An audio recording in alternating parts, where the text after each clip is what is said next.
रावलपिंडी पहुंच चुके हैं जी। लाहौर से निजी तैयारे के जरिए इमरान खान साहब रावलपिंडी पहुंच चुके हैं, वहां से जलसा गाह की तरफ रवा दवा है। बिल्कुल, यहाँ आप देख सकते हैं कि पीटीआई का जलसा जो कि आज शुरू होने वाला है, खारदार तारों से यहाँ पे हदबंदी भी की गई है और यहाँ पे पुलिस की भारी नफरी तैनात है।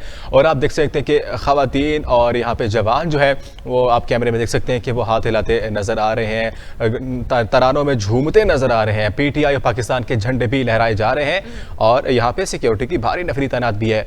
बिल्कुल, वज़ीर दाखिला के मुताबिक यहाँ पे 16,000 पुलिस एहलकार यहाँ पे तैनात किए गए हैं और यहाँ पे पुलिस और इसके अलावा भी दीगर सिक्योरिटी एजेंसीज के मुताबिक यहाँ पे भरपूर मावनत हासिल की गई है। और उसके अलावा ये कंटेनर्स मुख्तलिफ एरिया से कंटेनर्स से इनको हदबंदी भी की गई है, जहाँ पे लॉन्ग मार्च और ये आज का जलसा मुनाकिद होने जाना है। और इस वक्त ठंड का मौसम है, हम जो है स्टेटमेंट्स भी सामने आ रही हैं। अवामी लीग के रहनुमा और सरबरा पीटीआई शेख रशीद भी बहुत ज़्यादा मुतहरिक नजर आए और उनकी तरफ से ये कहा गया कि साबिक वजीर दाखिला की तरफ से ये कहा गया कि रावलपिंडी को फख्र है कि हम आज मेज़बान हैं। उनका मजीद कहना था कि हमारा अवाम का एक समंदर राना सनाउल्लाह को उठाकर ले जाएगा। आज मैं कहना चाहता हूँ 8 माह तक अपनी जुबान को बंद रखा।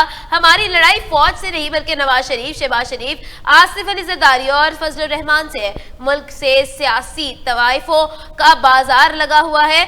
लोगों की कीमत लगाकर इमरान खान की हुकूमत को गिराया गया। आज मुल्क की मईशत तबाह हो रही है। बहुत सी अहम स्टेटमेंट सामने आई। राना सनाउल्लाह की तरफ से बार बार सिक्योरिटी पर बात की जा रही है। कहा जा रहा है कि एजेंसी की तरफ से अहम खदशात का सामना है और लॉन्ग मार्च और जलसे की सूरत हाल रेड जोन की तरफ जा सकती है और ऑलरेडी रेड जोन में है, कहा यह जा रहा है। राना सनाउल्लाह की हालिया स्टेटमेंट में यह कहा गया कि जलसे में कुछ भी हो सकता है, तो इमरान खान साहब से दरख्वास्त है कि जलसे को मुलतवी कर दिया जाए। लेकिन अगर पीटीआई की स्टेटमेंट को देखा जाए तो पीटीआई बहुत ही ज्यादा मुतहर्रिक नजर आती है अपने लॉन्ग मार्च को लेकर, अपने जलसे को लेकर। और यास्मीन राशिद की जलसे से गुफ्तगू में यही नजर आया कि वो ये कहती नजर आई है कि हम सीसा फैलाई दीवार बनकर खड़े रहेंगे। बिल्कुल, यहाँ पे देखने में आ रहा है कि गवर्नमेंट तो इस वक्त सिटिंग गवर्नमेंट है, वो तो पुरजोर है और काफी फोर्स कर रही है कि हुकूमत पीटीआई लॉन्ग मार्च मुलतवी करे या इसको बंद कर दे। इस वक्त की सिचुएशन जो है, खसूसी तौर पर जो थ्रेड अलर्ट जारी की गई थी कि रावलपिंडी के अंदर जो है सिचुएशन बहुत गंभीर है। यहाँ पे मुख्तलिफ एजेंसियों की तरफ से जो रिपोर्ट सामने आई है उनके मुताबिक यहाँ पे कहना है कि यहाँ पे बहुत बड़ा खतरा हो सकता है, टेररिज्म का खतरा है। यहाँ पे मुख्तलिफ एजेंसियों की तरफ से जो है थ्रेट्स भी यहाँ पे आ चुकी हैं। लेकिन खान साहब ने कहा कि मुझे अपनी जान की परवाह नहीं है, मैं फिर भी लॉन्ग मार्च को ज्वाइन करूंगा, चाहे मैं जख्मी हालत में हूँ, चाहे मैं जिस हालत में हूँ, मैं लॉन्ग मार्च को ज्वाइन करूंगा और आज के जलसे में आवाम से खिताब करूंगा। जी बिल्कुल, इसीलिए इमरान खान साहब लाहौर से ऑलरेडी रावलपिंडी भी पहुंच चुके हैं और बहुत जल्द जलसा गाह में भी पहुंच जाएंगे।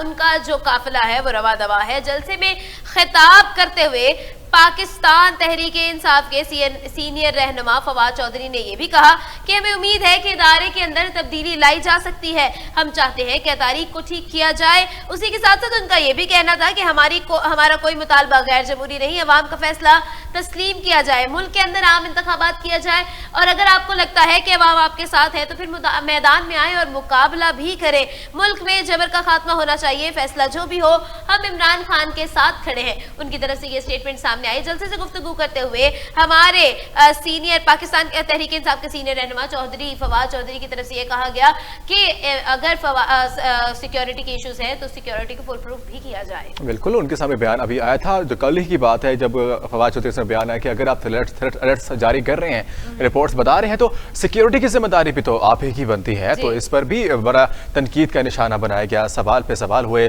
और खैर, इस वक्त ये रिपोर्ट सामने आई, रिपोर्ट्स के मुताबिक सामने आई है कि इस वक्त पेशन गोइयाँ होती हैं अक्सर जगह से, जो कि हमारे पाकिस्तान के जो एंटी टेररिज्म डिपार्टमेंट्स है वहाँ के इस तरह की सिचुएशन सामने आती रहती है। लेकिन स्पेसिफिकली रावलपिंडी को यहाँ पे पॉइंट किया गया है, जहाँ पे आज खान साहब जो है डायरेक्ट आवाम से खिताब करेंगे। काफ़ी टाइम के बाद वो अस्पताल में अलील हालत में थे और इस वक्त जो है वहाँ से डिस्चार्ज हो चुके थे। और उसके बाद आज ही उन्होंने वीरानी यूनिवर्सिटी के मैदान में अपना हेलीकॉप्टर लैंड किया और उसके बाद उन्होंने बख्तरबंद गाड़ी के जरिए जो है अपने डायरेक्ट अपनी मंजिल की तरफ रवा दवा हुए। और वहाँ पर भी जहाँ पे खान साहब खिताब करेंगे आवाम के सामने, वहाँ पे स्टेज के ऊपर जो है वहाँ पे बुलेट प्रूफ ग्लास भी लगाया जा चुका है, जहाँ पे खान साहब खड़े होकर आवाम से खिताब करेंगे। सिक्योरिटी के हवाले से फिलहाल जो इकदाम नजर आ रहे हैं वो तो पूरे मुकम्मल, लेकिन इंतजामिया की तरफ से जो है काफी डिस्टर्बेंस देखने में आ रही है, उनकी बदनजमी और वहाँ पे जो भगदड़ और जो इसके अलावा जो धक्कम पेल है, और इसके अलावा वो मीडिया सेल्स के अंदर भी घुस गए थे, ये बहुत चीज देखने में सामने आई है। बिल्कुल ऐसा ही है यासिर। अगर हम लोग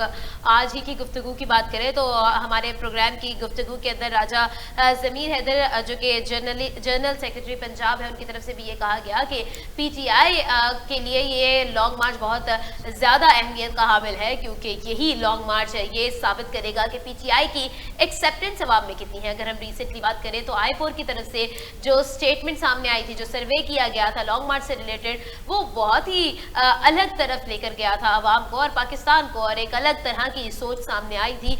59% of the people did not support long march. 59% लोगों ने लॉन्ग मार्च को सपोर्ट नहीं किया था और वो लॉन्ग मार्च के हक में नजर नहीं आए थे। जी हाँ, और उसी के साथ साथ सिर्फ 30% लोग ऐसे थे जिनका ये कहना था कि लॉन्ग मार्च ही मसाइल का हल है और लॉन्ग मार्च से ही मसाइल का हल निकाला जा सकता है।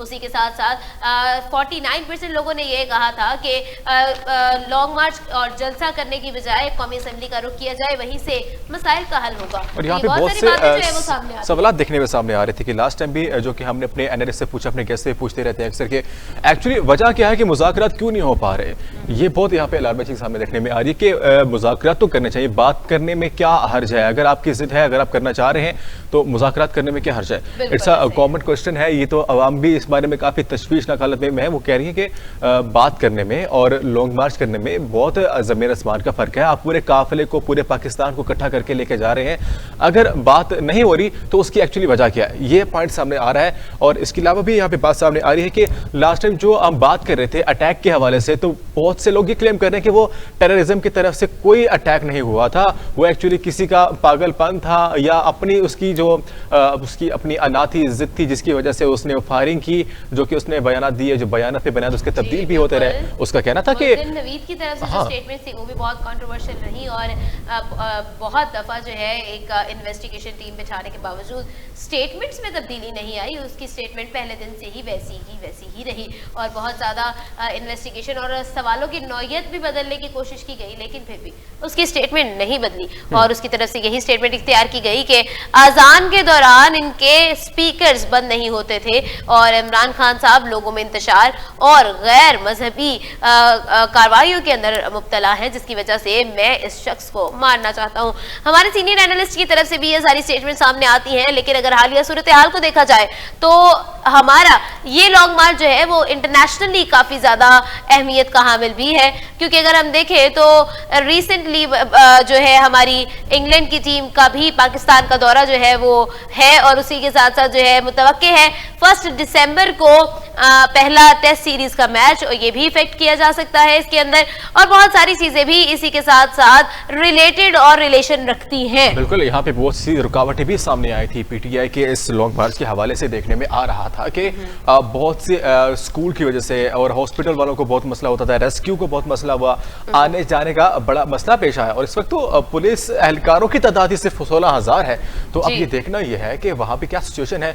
आपने बिल्कुल ठीक बात की कि क्रिकेट के हवाले से भी जो खदशात सामने आए थे। रावलपिंडी में एक मैच है पाकिस्तान में, जो टीम हमारी इंग्लैंड की यहाँ पे आ रही है, तो उनका यहाँ भी मैच एक हेल्ड होने वाला है। तो ये भी बहुत अलार्मिंग चीज़ है। जब भी मैच होता है ना तो पूरे स्टेडियम के बाहर इंतहाई सख्त सिक्योरिटी की जाती है, हेलीकैम के जरिए उनकी सिक्योरिटी की जाती है।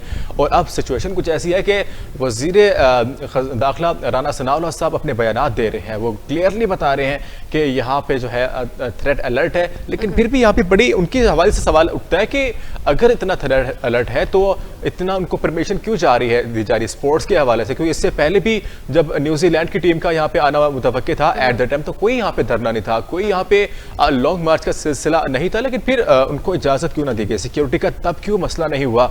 अब ऐसी क्या वजूहात हैं कि इतना बड़ा इशू यहाँ पे रेज हो चुका है, लेकिन फिर भी यहाँ पे सिचुएशन सामने आ चुकी है। इशू तो रेज हो चुका है, बल्कि यहाँ पूरा प्रूफ मौजूद है कि यहाँ पे बाकायदा तौर पर फायरिंग हुई है और पीटीआई के लीडर इमरान खान पर फायरिंग हुई थी। बिल्कुल ऐसा ही है। अगर हम लोग बात करें तो एक बहुत अहमियत रखता है ये जलसा पीटीआई के लिए, और साथ ही साथ सिटिंग गवर्नमेंट के लिए भी अगर हम देखें तो बहुत ही ज्यादा इंतजामात किए गए, बेशुमार रास्तों को ब्लॉक किया गया, कंटेनर्स लगाए गए ताकि जो है सिक्योरिटी को भी फुल प्रूफ बनाया जा सके, और उसी के साथ साथ जलसे को रोकथाम के लिए भी काफी ज्यादा जो है